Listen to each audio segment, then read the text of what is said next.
I see the born of no return. Sister, hey now, can't you see we're rushing for the end? I see the point of no return. Now I see the point of no return. It's just ahead.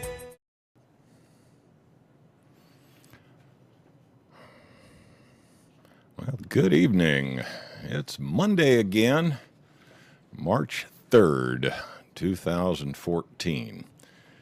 And for some unknown reason, it seems like last 3 or 4 Mondays, my opener here on Wide Awake News on the Rents Radio Network has been inclement weather suffered over the weekends.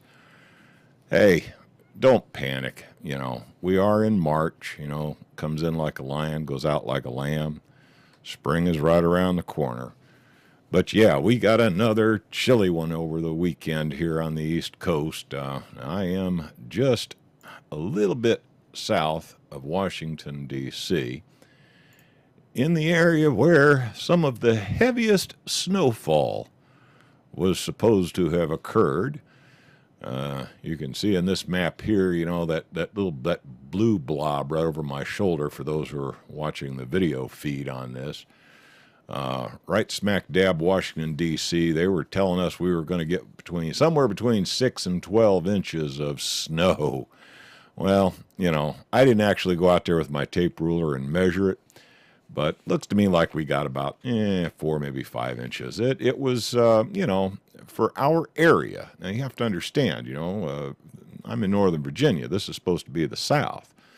All you got to do is say snow, and people start driving like idiots, and, you take your life in your hands just moving about. So all they got to do is threaten a little bit of snow. And the grocery stores, the shelves are empty, and, people start acting a little crazy. We actually did get some snow. The federal government today, I understand, was shut down. I decided to, observe the better part of valor and just stayed in.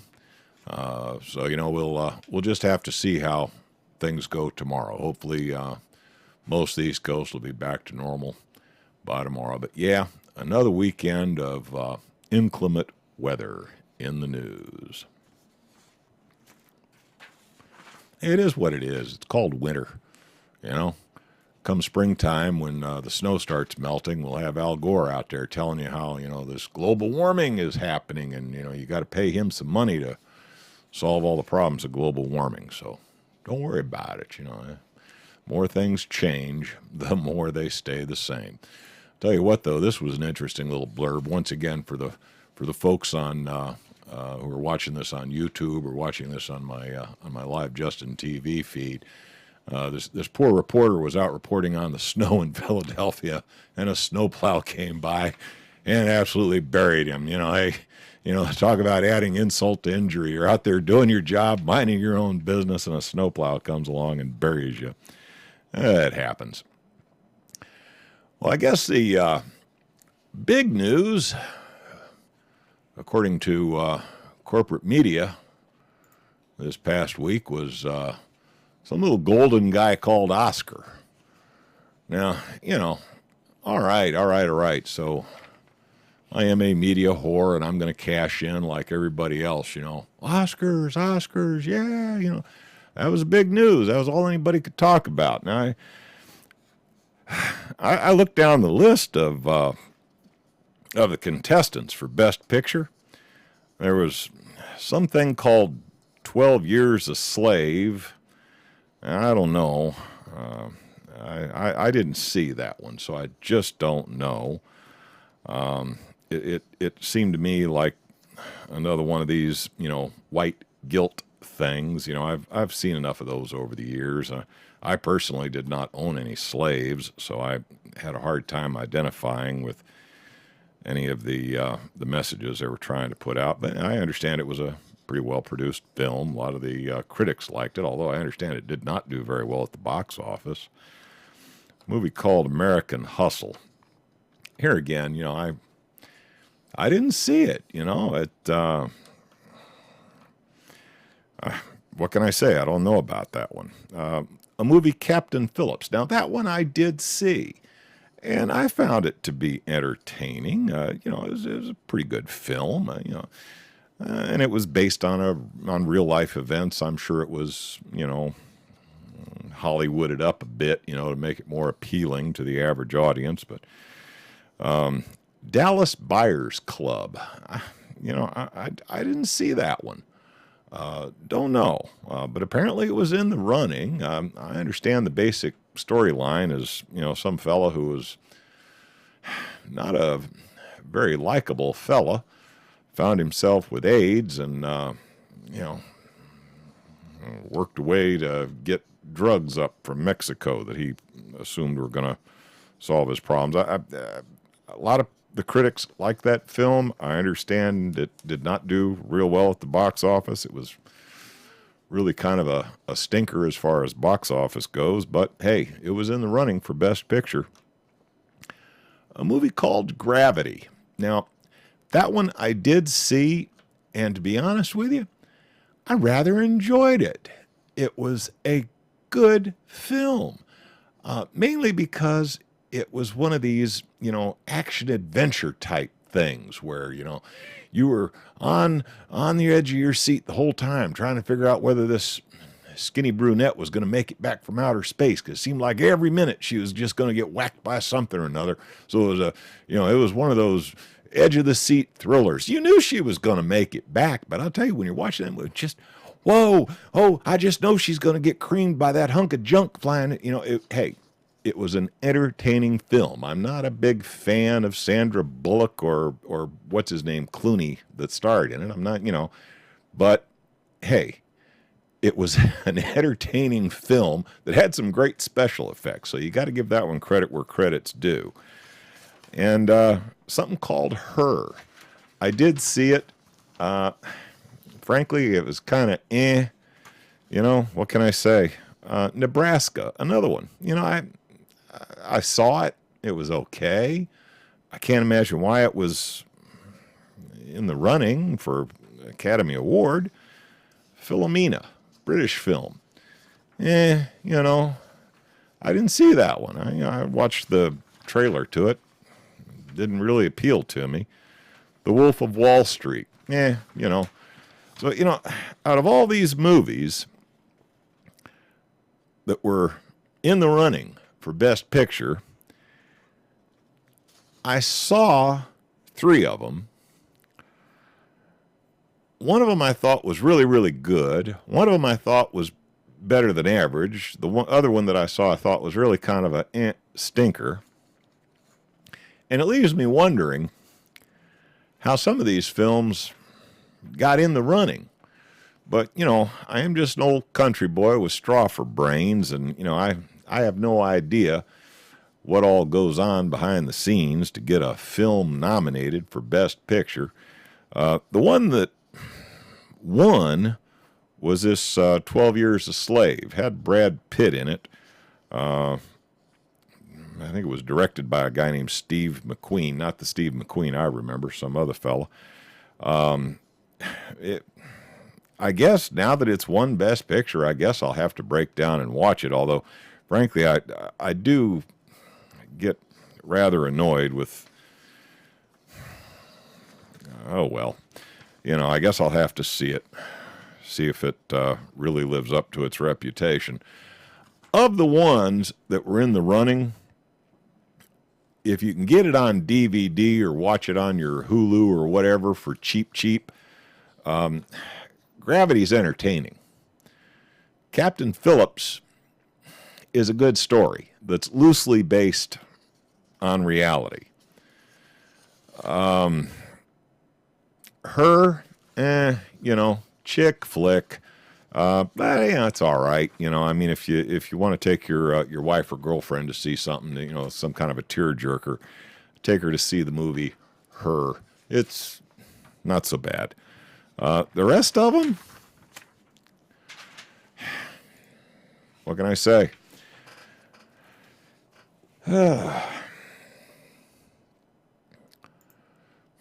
On to my favorite topic.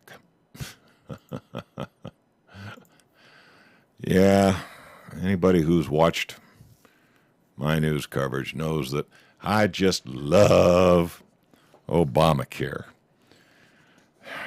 Thank you, Obama, for giving me this wonderful free health care.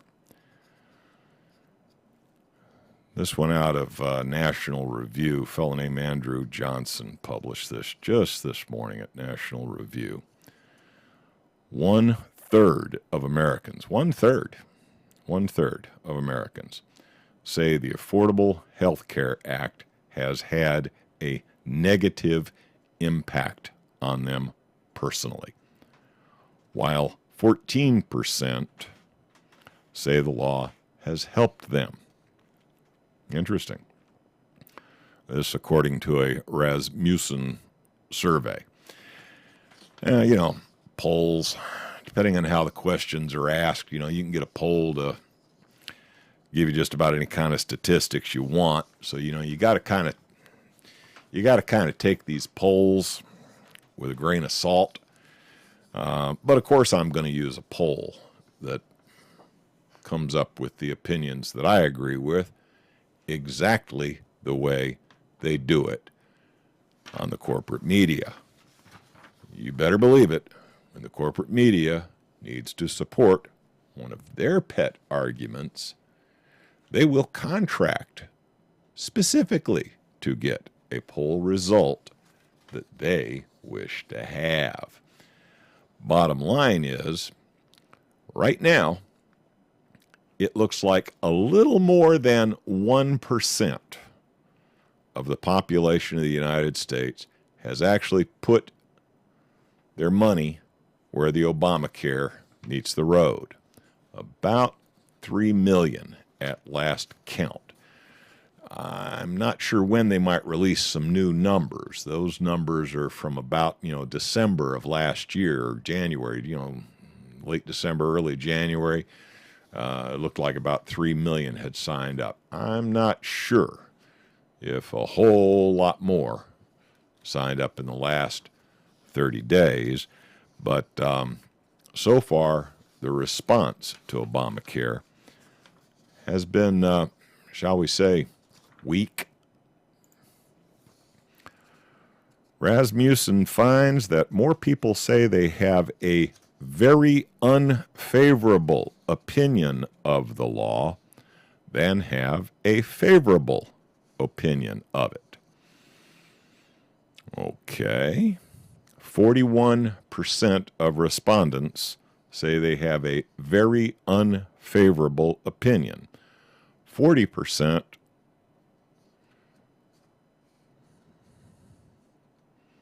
say they have a favorable opinion. Those statistics are too close to make any difference. Respectively, 56% of respondents said they view the law unfavorably. 56% view the law unfavorably. That is a statistically relevant number.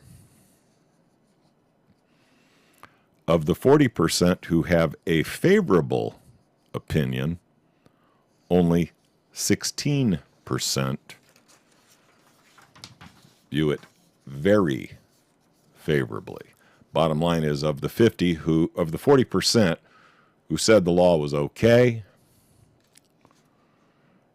the lion's share of those were really kind of lukewarm on it. Only about 16%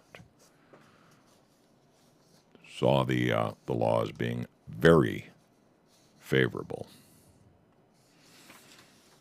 Interesting numbers from Rasmussen. Now, whenever you're considering one of these polls, you have to consider who paid for the poll. because who pays for the poll gets to determine what questions are asked. If I was a betting man, I would say that this time around, Rasmussen was hired on by some Republicans who got an axe to grind with the Democratic Party, want to make them look bad in the upcoming elections, and that's why these numbers came in so bad. I suspect that if somebody from the Obama team contracted with Rasmussen, they would come up with a glowing report on just how wonderful Obamacare really is. So whenever you hear somebody delivering the news, or like me, delivering news commentary, always be suspicious of these percentages they throw around, because it's he who pays for the poll that gets the results they want to have. Bottom line, consider and make up your own damn mind. Don't believe me any more than you'd believe anybody else out there. Another little giggle about Obamacare. They're having a little trouble in Oregon.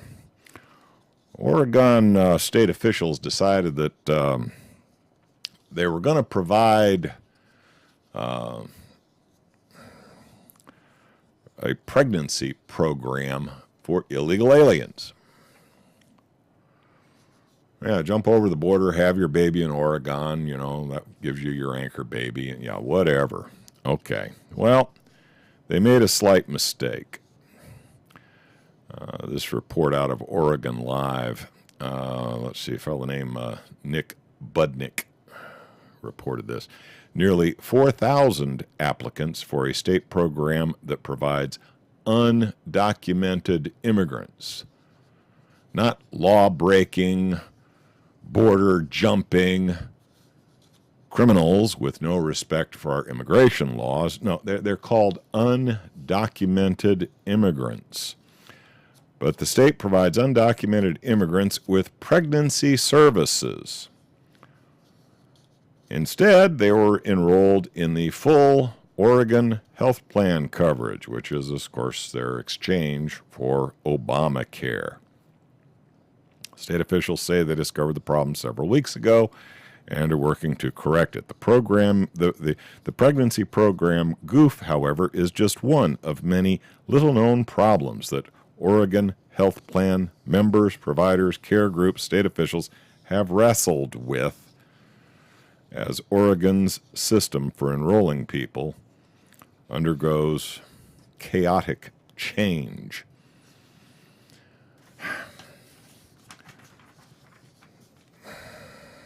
Believe me, I could, with this one article, I could probably fill the entire hour that I've got. Just this one state's issues with Obamacare.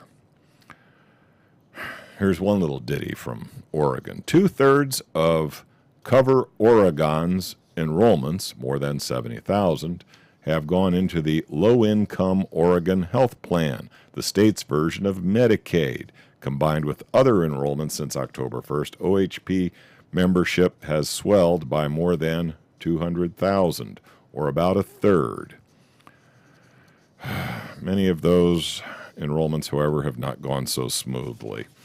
And this article goes on and on and on. Now,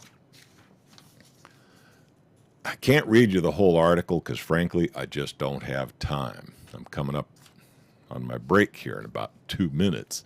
And I could spend, like I say, 35, 40 minutes just going through this one article.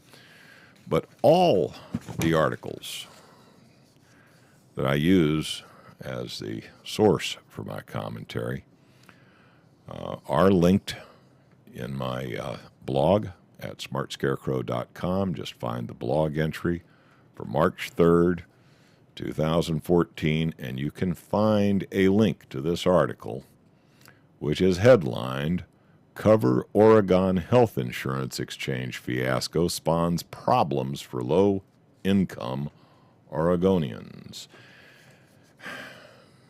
And if you live in Oregon, please don't think you're alone. Reports are coming from so many states that are trying to be compliant with Obamacare. The fact of the matter is, this tome that Pelosi said we were just going to have to pass before we could read it, now that folks are actually trying to read it, they're finding out that it is so bloody contorted, it's pretty hard to figure out.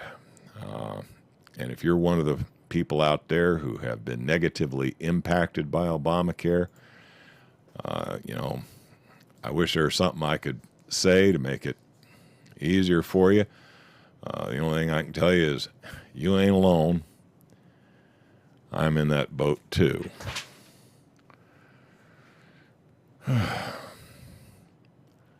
Yes. I just love Obamacare. Thank you, Obama, for giving me free health care. I'm hearing the bumper music in the background, so I will ask that you be patient while the network sells some products to keep the lights burning over there. We'll be back right after they've had their say.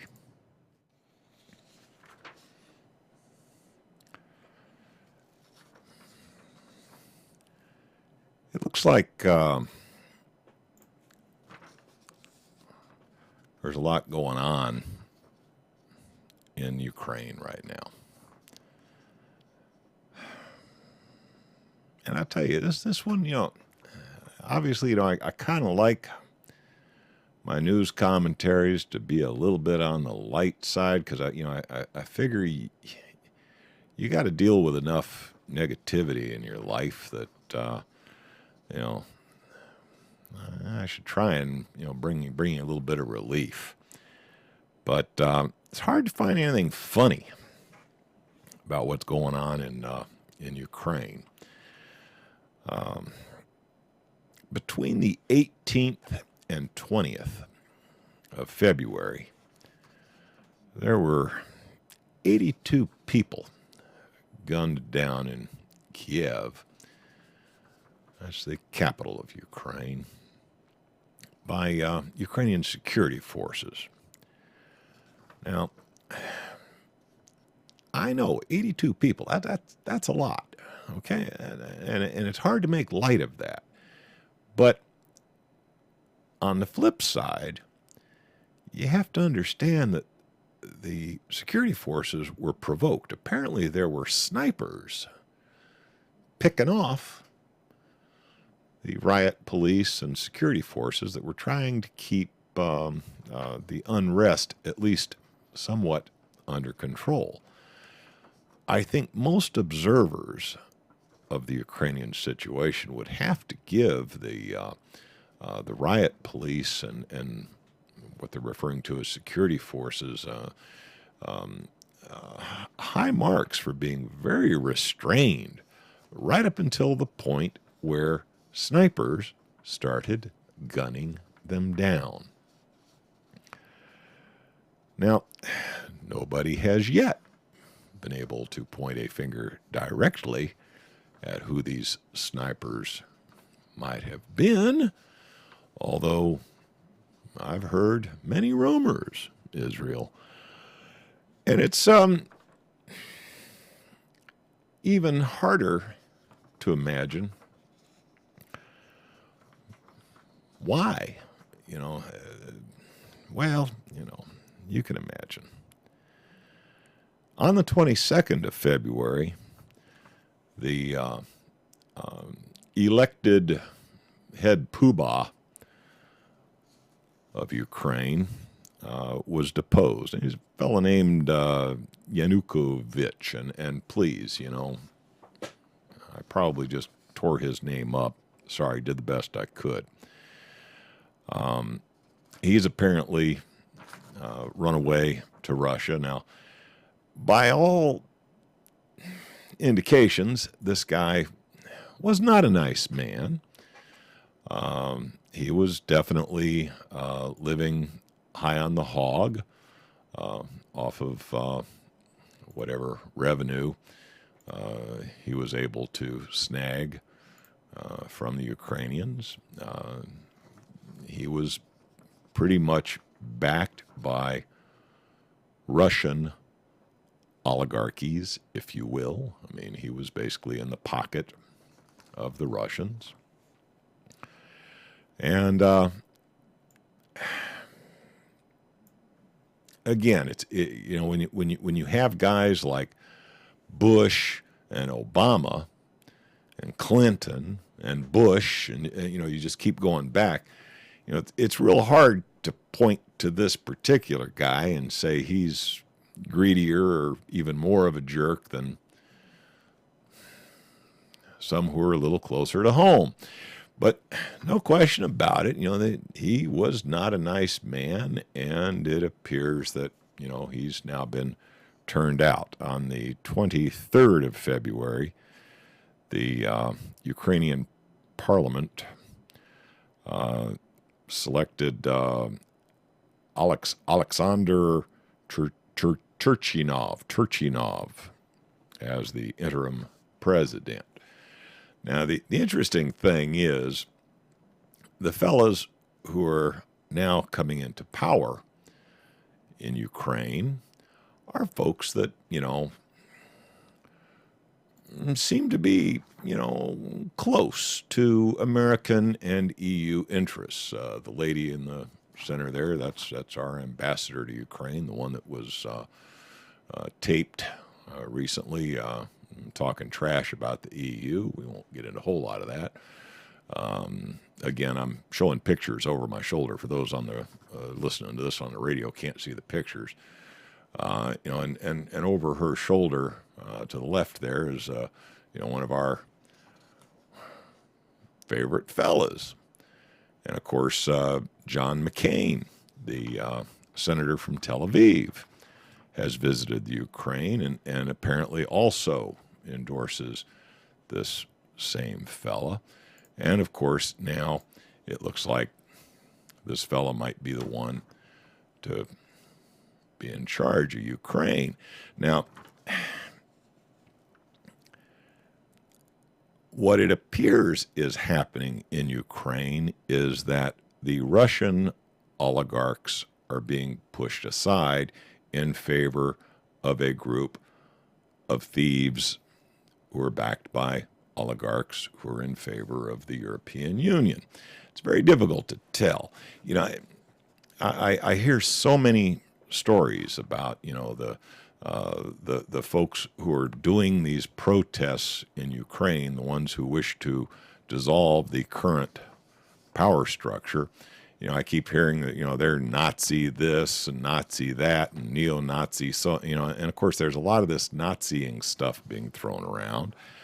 I don't know. I mean, just because they are nationalists and they are socialists, does that indeed mean they are Nazis?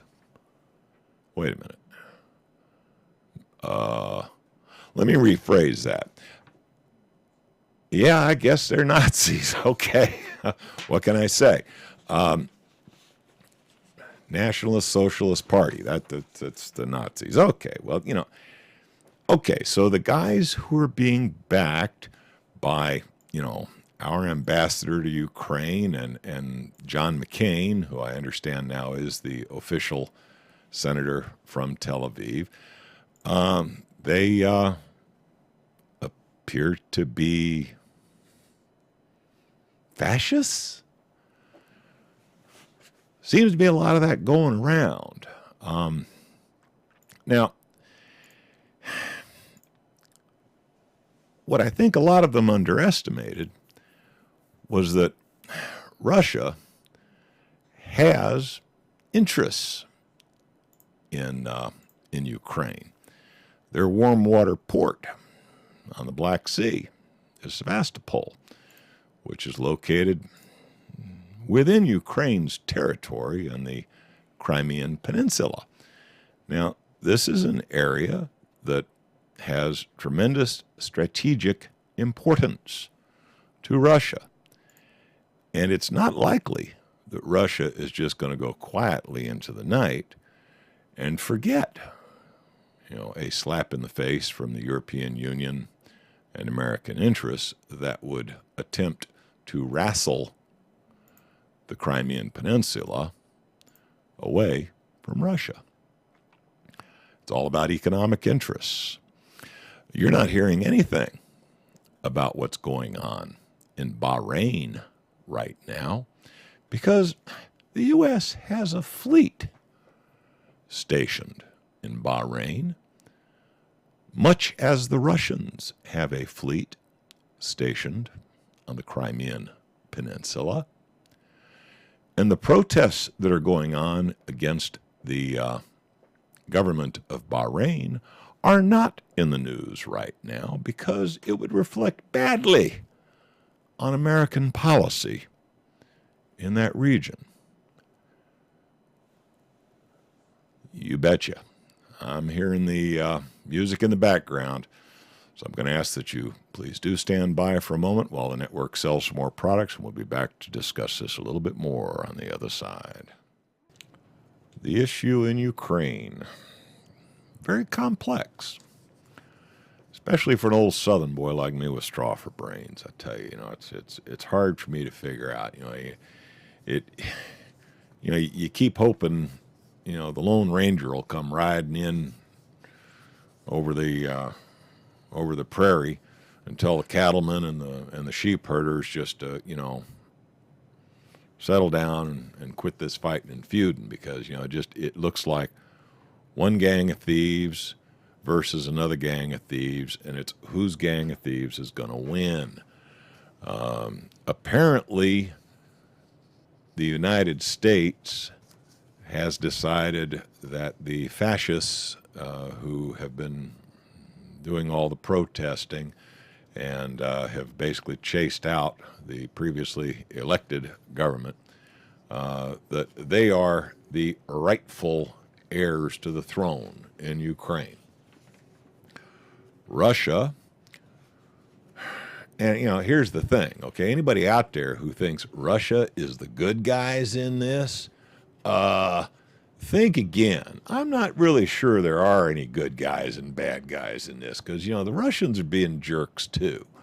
But, they do have a legitimate interest in the Crimean Peninsula. Ukraine owes Russia a ton of dough, okay, for natural gas and other petroleum products that Ukraine has purchased from Russia on credit. So, without a doubt, Ukraine is economically very tightly intertwined with Russia. It appears that these new fellas who want to be in charge wish to extract themselves from the influence of Russia and attach themselves with the thieves of the European Union and the United States. So they've decided that, this gang of thieves over here looks better than that gang of thieves over there.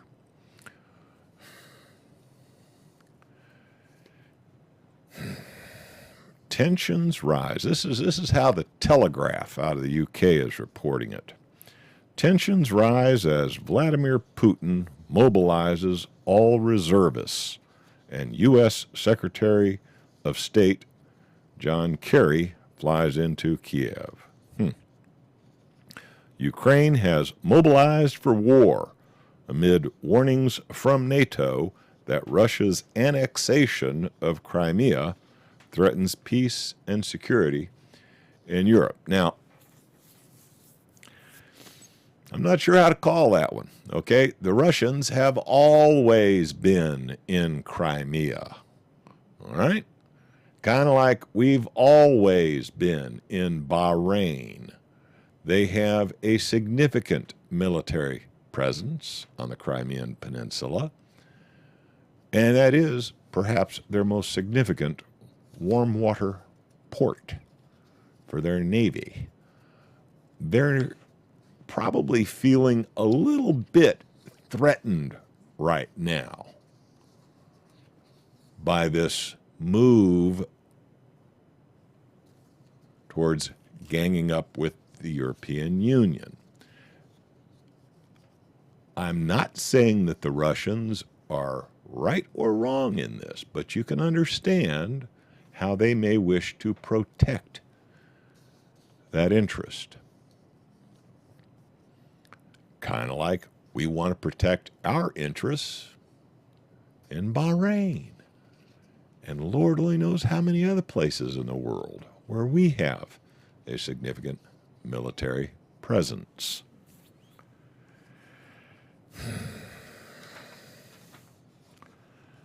John Kerry, the U.S. Secretary of State, condemned Russia for what he called an incredible act of aggression.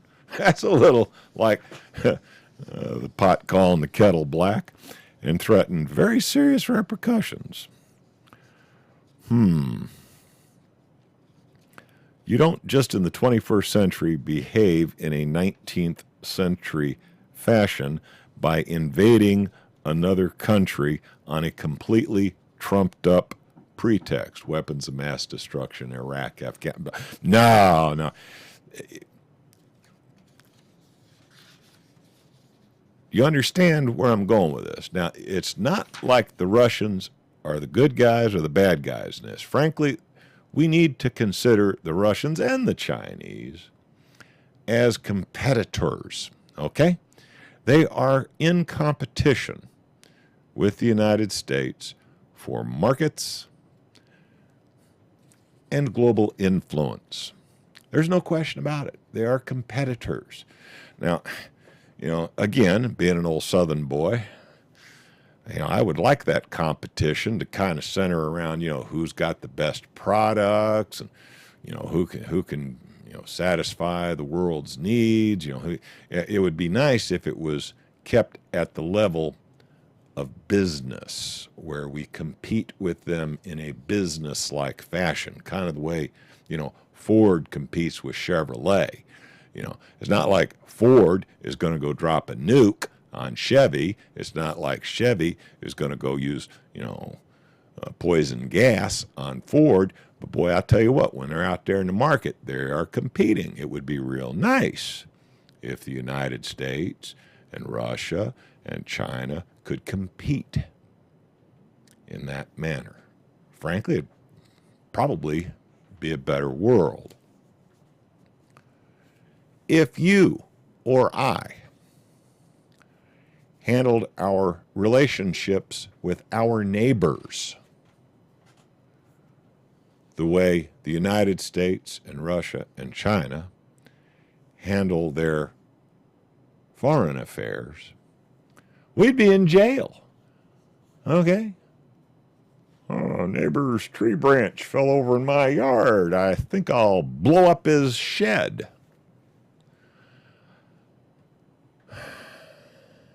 That seems to be the way foreign relations are handled. Now, to be honest with you, this fella Putin, a lot about him to be admired. Unlike our politicians, Putin has kind of kept quiet about all this nonsense. He went to his parliament and he got permission. He actually got a declaration of war. He got permission from his parliamentary body, kind of like our Congress. He got permission to send troops into Ukraine to protect what Russia considers to be important strategic assets in their national interest.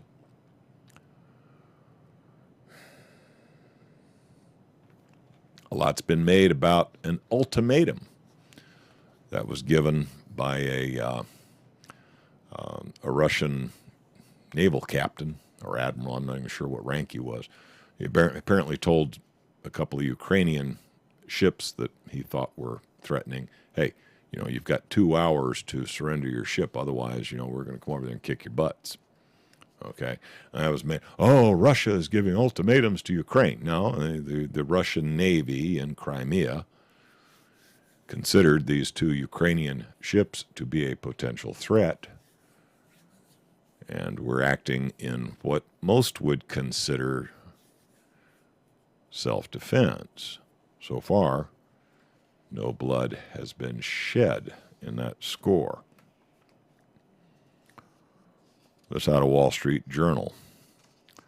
The American and Russian presidents spoke on the phone for 90 minutes on Saturday after Russia's parliament voted unanimously to deploy troops in Ukraine, defying warnings from Western leaders not to intervene. I'm not sure what Western leaders thought Russia was going to do.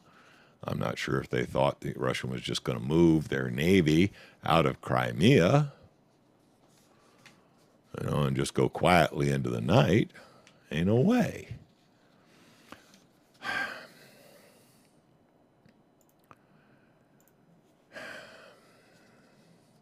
Crimea is a rather large peninsula off the southern coast of Ukraine. Its nearest neighbor is Russia, separated from Russia by a straits that's roughly the distance between here and Cuba.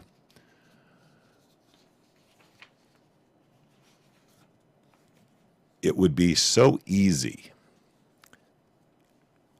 as these forces play this game of brinksmanship. It would be so easy for someone to make a mistake and misjudge the intentions of the other party.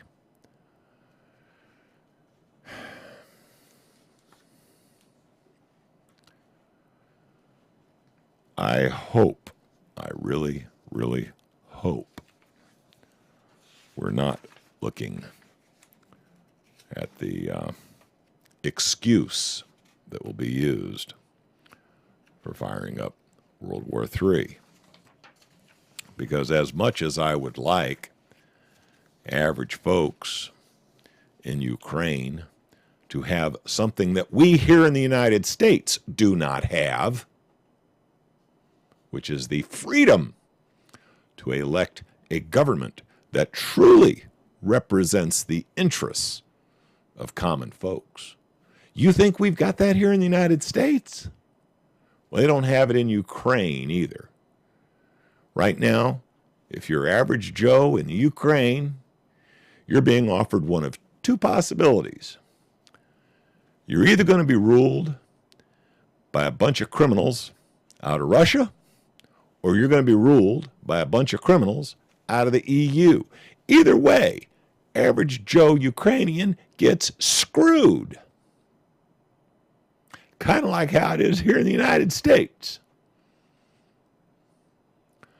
And for that,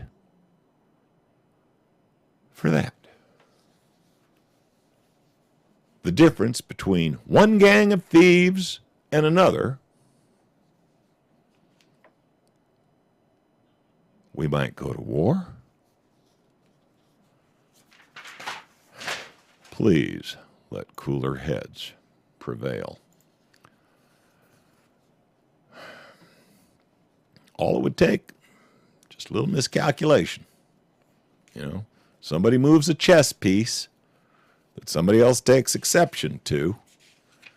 All of a sudden the shooting starts.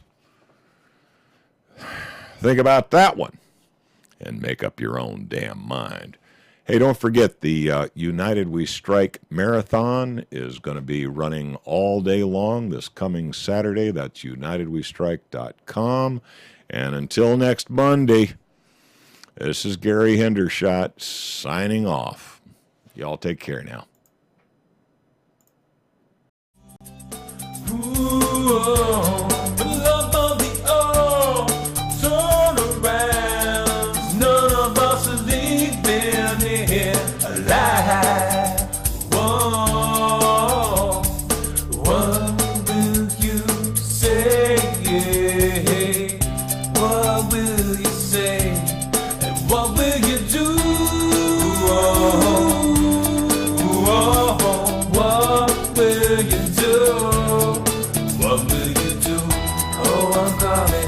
Calling out to you, won't you turn around? Oh, I'm calling out to you. Won't you turn, won't you turn around?